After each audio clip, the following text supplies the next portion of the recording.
Welcome back, ladies and gentlemen, to Goober Philosophy. I am your host, the Goober Philosopher, and it's another Saturday. I tend to record on the weekends because I don't have endless amount of time during the weekday, but usually I'm recording on the weekend, so here we are. It's a beautiful day where I'm at. Sun is shining, so I can't complain about the weather. And yeah, we're going to get into some stories as usual with hopefully some lessons to give to the audience. So today, I want to get into my experience when I rushed a fraternity at college. So, just to give some background, I went to a state school in the area, and not all colleges have a Greek life that is vibrant. The one I went to was somewhere in the middle.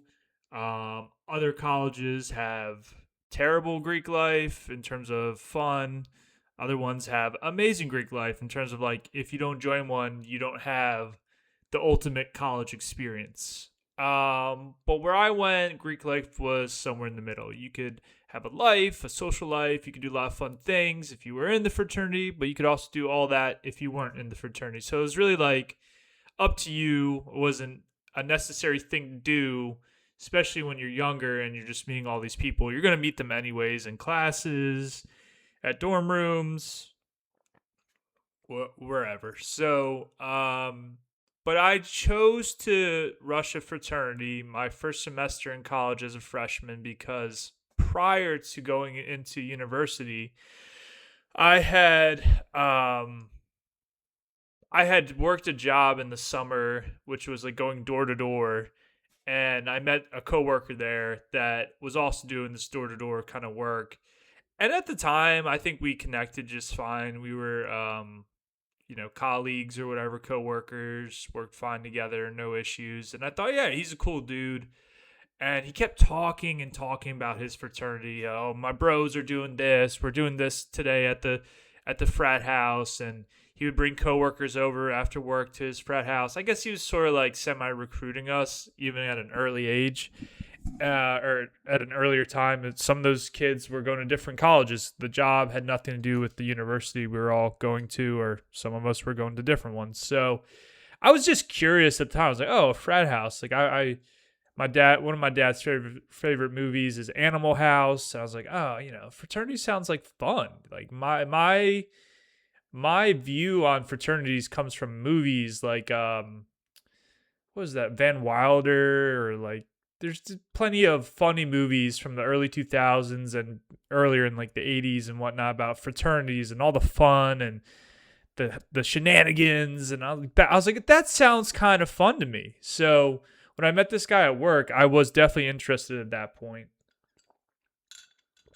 So that's how I got even interested in the fraternity. It's not like I really needed it. And as I look back on my college career, like, yeah, I totally could have foregone the whole Greek life experience. It would have been just fine. But you're young, you're your first semester in college, you don't really know anyone, and you're not realizing what risks you're taking at a young age. So it's all the same. But so when I started rushing this fraternity, I didn't really look at any other fraternities that were on campus. I was just like, oh, my coworker really likes this place. I wasn't really interested in Greek life other than this fraternity specifically. So that was my first mistake. When you're going to look at fraternities, I would say look at more than just one, because you'll start to see discrepancies. You'll start to see differences in just like the lifestyle, the culture of the group of guys you're with. And you might find, hey, your first choice is your decision, or you might find your first choice is not really the right answer, and you should shop around a little bit. I mean, you should do that in anything, any organization you're interested in, be a fantasy football league and so forth. So forth. Like, don't commit to something until you see what else is out there, and that car shopping, things like that. Definitely see what the market has, so to speak. But so So yeah, I'm rushing this fraternity, and I guess it was kind of fun at first because you're drinking with the guys, and yeah, they had like silly rules. They're like, oh, we don't have kegs because um, if the university found out we brought a keg, they would shut down the frat house or something like that. But then at the same time, we were slapping the bag, or we were drinking beers at like 2 in the afternoon on a Saturday in the house. And um, I thought it was kind of crazy that we could underage drink in the house, but long as it wasn't a keg, that seemed okay. But then I found out later that, like, no, you're not supposed to drink in the house at all. They had a zero tolerance policy for drinking, and yet everyone was drinking and probably doing more than just alcohol. I just drank there. Um, so yeah, I mean, these guys would hand me like pounders. They would call like 16-ounce cans of, I don't know, like PBR or whatever. And I'm 18. I'm trying to have fun, and that's really how it started out. We would just hang out, watch movies or whatnot, and then they started up with the mixers as the semester started going, and there was homecoming, and they wanted to do things like coordinate dances with a sorority the fraternity was paired with. I didn't get involved in all this dumb shit because I at the time was an undeclared student, but I was planning to do a rigorous course in some kind of science. So I was already taking like heavy duty science classes, like general chemistry, which for me was very tough because, um, Gen Chem can be difficult. Um, so I was talking to the president one day because he was also a chem student, and I was like, "How do you find time to do all these social events, go to these mixers and what have you?" And then also you're studying in the lab, you're doing experiments, and he's just like, he gave me this like vague answer. He's just like, "Oh, you just find a way. Like, we're really busy, but we just find a way." And I'm like, okay, so at the time, like, I'm gonna find a way. Looking back on it, that was a huge red flag. I should have realized, like, he doesn't have an answer for how I'm gonna get through my college career. He just wants my money. And I spent, like, as a college kid, like, I was working a job my freshman year, and a lot of that money that first semester I made went to the dues of the fraternity. And once again, when you're a kid, you're not really thinking like, oh, maybe this is a bit of a cult, maybe this is a bit of a scam.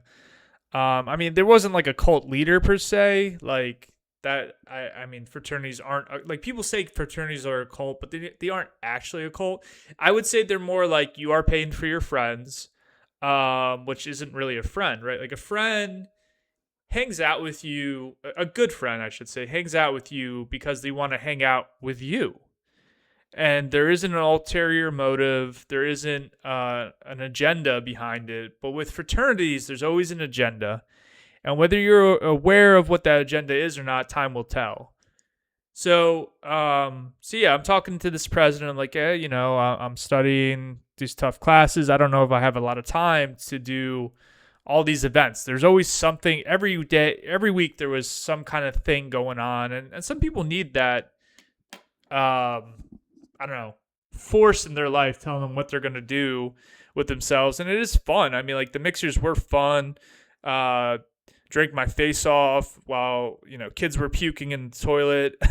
I remember this senior frat bro telling me, like, he thought I'd be the one who was passed out or puking, and I was one of the last ones standing of the new class that was rushing. And I drank. I never had an issue with drinking in terms of blacking out or something, so I held my own with that stuff. But then, like, as the semester get going, they get a little more serious, and then you start doing these rituals. I remember at one point we were in the basement, and I think I had a hood on, so I could like sort of see through the hood.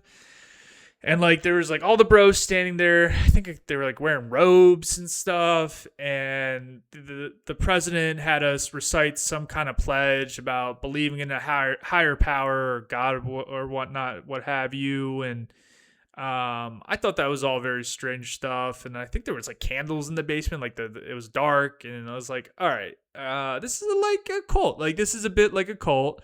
You couldn't say for sure, but just being one semester in, I was like, this is getting strange. Like, I don't know if I'm okay with all this, um, I don't know, ritual behavior and whatnot. And then, towards the end of the semester, like I think around Thanksgiving, it got very strange, because all of a sudden drinking at the fraternity became zero tolerance again. And yeah, people started getting interviewed, and I was interviewed as well, and they were asking me like, hey, why do you want to be in this fraternity? And I'm like, to be honest, I'm just here to party. And they're like, well, what about the brotherhood? And I'm like, no, I'm just here to party. And they didn't like that answer. Maybe I should have read the room better and been like, oh, I'm here for the brotherhood, because that's what they really wanted to hear. But like, what does that even mean? Like, what kind of brotherhood do you have where it's contingent on, first of all, your dues, second of all, you do what they say, and like the people that were part of this interview council, one of the guys on the council was the one that was handing me pounders at, like 16-ounce beers at the fraternity house. I'm like, so you're getting mad at the kids drinking, and you're the ones supplying the alcohol. It's like, this is a very corrupt process. This isn't about zero tolerance. This is something else. I never really knew what that something else was, because once again, I was only there for a semester. But inevitably, I got kicked out of the fraternity with 12 other brothers, so to speak. And because I was just there for not even a full semester, I didn't really care. I mean, I would have liked to have my money refunded to me, but that, of course, didn't happen. But for the 12 that were kicked out, the president got kicked out, like the treasury, like all these like people that were making decisions for the fraternity got kicked out. I mean, all the officers basically got booted, and they blamed it on the culture of drinking and whatnot. And it's like, I didn't come to this fraternity to do fucking choreographed dances with the sorority. I fucking came to this fraternity to have fun. And, I did have fun, but it seemed like the new regime that was coming in didn't, I don't know. I maybe they still wanted to have fun, but they were like more straight edge, and they kicked out a lot of senior people. I mean, some people had literally spent their freshman year, like the first semester, till they were about to graduate, so they were seniors, and then they kicked them out. I mean, that's a fucking D move. If you're going to do that, you just screwed someone. I got out at a good time, so to speak. I was still kind of in the rushing process. I hadn't gone through like all these commitment rituals and stuff. Like they what they'll do in these fraternities is they'll like send you to like a camp or something, or an isolated area, and like make your brotherhood more strong by like getting through like some kind of wilderness challenge, or they got all these kinds of crazy rituals that really, when you look at what a fraternity is trying to do, is trying to make you stay in the group, but it's sort of like hazing at the same time. I didn't go through really much hazing when I was rushing the fraternity, so like I didn't really put the full commitment down before I got out, which I appreciated, because looking back on it, these guys were totally fake. There was guys that acted like they were cool with me, and then as soon as shit hit the fan and the fraternity got basically revitalized or whatever, like reshuffled, they never talked to me again, which is also sort of like a cult, where if you leave the fraternity, if you leave the group, like you're an outsider now, even though, just a couple weeks ago you weren't. So there's always that weird like us versus them mentality in groups, but especially in the fraternity. So yeah, it was funny because I gave them an honest answer during that interview process, and they would make us like take classes, because they're like, our fraternity has 3 pillars of behavior, and one of them is virtue and being honest. So I was honest in my interview. I was like, okay, I'm going to tell them how I really feel about this fraternity and why I'm here. And no, they weren't looking for honesty. They were looking for conformity, and that's not who I am. I'm a very much an individual. So so yeah, I mean, I didn't have really the best fraternity experience, as you can tell by now with this story. So I will say, like, for some people, fraternities could be a great answer to finding friends or just having a good time. But I would say definitely join a fraternity that's fun. Like, don't just join a fraternity. Don't join necessarily anyone that someone kind of markets to you, because they're not all equal. And definitely look at multiple fraternities if you're going to rush one in college. And just find one that really is a good time, because um, you're there to have fun. You're not there to do random acts of philanthropy and then pretend like you don't drink. And it's like, we all watched Animal House. We all watched these movies like Van Wilder or whatever. They did not give a shit if you drank at the fraternity house. Like, I don't know what really happened there at the one I was at, but it seemed like it was more of a regime change that I got caught in the middle of. I remember later on seeing some kid or some dude that got kicked out, and he apologized for me getting wrapped up into this whole fraternity fiasco. And I was like, I don't really care, man. I mean, honestly, I just wish I got my money back. And then what I'll end with is, like, they would, like, promise you weird things. Like, when you were starting out, they're like, oh, like, you don't have any friends? Well, we have brotherhood for you. Or you're not good with women, you'll have the hottest woman on campus, and kind of fill you with all this false hope. And that was bullshit, because, you know, even if you join a fraternity, you're not going to get the hottest woman on campus. You're not going to be all of a sudden a new person. But I think when you join these groups, they try to fill you with hot air. And yeah, overall, I would say I enjoyed my experience for what it's worth. I'm glad it was only like a half a semester, and one way or the other, I got out. I know a kid that I was rushing. He was in my class, rush class or whatever. That's what they call it when you're looking to join a fraternity. And he's like, yeah, like, the next year I got out because these guys, like, he didn't get kicked out, but he just felt like the whole process that he observed was so phony and so fake that it wasn't worth his time nor money. So he was smart. He got out on his own accord. Just looking through my notes if there's any other points I want to say before I wrap up here. But yeah, overall, I would say if you're going to join a fraternity, just watch out for the phonies. Try to find a good group of guys. They're just like, they're solid, they're honest, they're trying to have fun, but, you know, maybe they have some good ideas as well besides just drinking. And yeah, that's my spiel. I hope you enjoyed this episode, and have a good day. Goodbye.